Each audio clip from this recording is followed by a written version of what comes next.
Selanjutnya dari hamba Allah di Bogor, Buya. Assalamualaikum warahmatullahi wabarakatuh. Waalaikumsalam warahmatullahi wabarakatuh. Semoga Buya dalam keadaan sehat walafiat. Amin. Buya, saya ingin bertanya, saat ini sedang membangun rumah dan beberapa saat lagi akan masuk bulan Ramadan. Pegawai rumah tersebut atau yang membangun rumah tersebut ada 4 orang. Jika masuk bulan puasa sedangkan pegawai tidak berpuasa, apakah saya bertanggung jawab dalam hal puasa tersebut? Mohon penjelasannya, Buya. Baik. Anda punya karyawan tidak berpuasa, maka Anda punya tanggung jawab di hadapan Allah. Selagi dia umat la ilaha illallah, berarti dia harus berpuasa. Kalau Anda membiarkan dia tidak berpuasa, maka Anda ikut andil dosa. Itu Anda termasuk golongan orang lupa dan lalai. Kalau masalah lupa dan lalai bukan hanya orang awam. Kadang seorang ustadz bangun masjid tidak sadar tukangnya yang kerja di masjid pada tidak sholat, pada tidak puasa.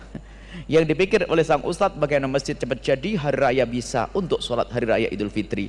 Tak tahu yang ustadznya masuk neraka gara-gara tukangnya yang kerja tidak sholat dan tidak puasa. Hati-hati, kita sering lupa dan lalai. Dan dulu waktu membangun pondok pesantren di Al-Bahjah memang kita menemukan kesulitan yang serupa.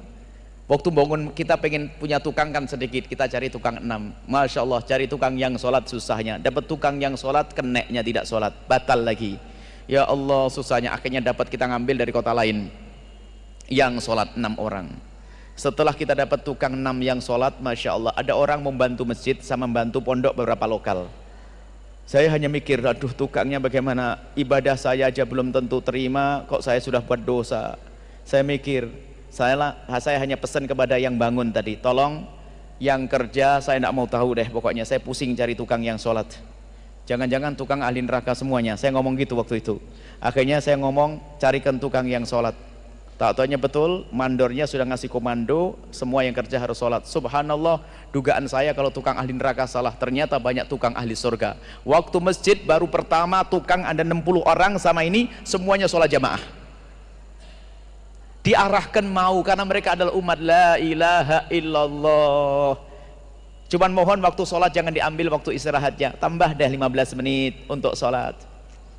Akhirnya Masya Allah sholat semuanya. Wah, Alhamdulillah sholat, tidak pusing saya kalau itu. Saya bayangin cari 6 saja susah, tak taunya Allah kirim 60 tukang ahli surga. Cuman yang nakal juga ada. Ceritanya pas saya di Bogor waktu itu kisahnya, saya masih ingat betul, ada tim yang telepon, Buya ada 2 orang bagian las-las itu nggak mau sholat. Sudah kamu suruh? Sudah Buya. Nyuruhmu salah. Salah gimana Buya? Kalau nyuruh sambil kirim sarung, mungkin dia tidak punya sarung. Baik Buya, balik lagi besok dikasih sarung. Subhanallah, orang memang nekat ya. Sudah dikasih sarung, paling tidak kan sarungnya diambil kan lumayan 50.000. Sarung ditinggal, mending gak sholat, ngerokok pindah ke satu tempat. Kalau begitu bingung lagi. Hari yang keempatnya kita sampaikan, ini suruh sholat ya. Puasa otomatis nanti. Setelah itu kami sampaikan, bilang saja, ini peraturan Buya, bahwasanya semua yang kerja di sini harus sholat. Rupanya dia sedikit cerdas dia. Dia berkata, saya tidak kerja dengan Buya, saya tidak kenal Buya kok. Memang dia kerjanya sama mandornya tadi. Bener juga kan dia? Saya tidak kerja sama Buya. Wah repot, betul juga ini. Waktu ini teman saya, kalau begitu kamu jangan urusan sama tukang. Terus siapa? Kamu urusan sama mandor. Gitu. Dia bilang mandornya itu kan ada. Kata Buya, selagi ada 1 orang yang tidak sholat, dibubarin saja deh masjidnya. Nyampe ke bosnya, bosnya tambah cinta dengan kita. Bener ini. Akhirnya orang yang tadi dipaksa. Kalau tidak mau sholat, jangan kerja di sini. Tak taunya akhirnya sholat, justru salah satu dari tukangnya ini anaknya malah di pondok sekarang. Waktu itu memasukkan anaknya di pondok. Nah, kan perlu diarahkan saja. Oh, Anda punya power kok, punya kekuatan, kenapa Anda tidak bisa? Anda beri kesempatan dong, tambah waktu 10 menit untuk sholat. Kalau perlu Anda kasih bonus deh sedekahnya, yang sholat kasih 500 rupiah atau 1000, 2000 kayak.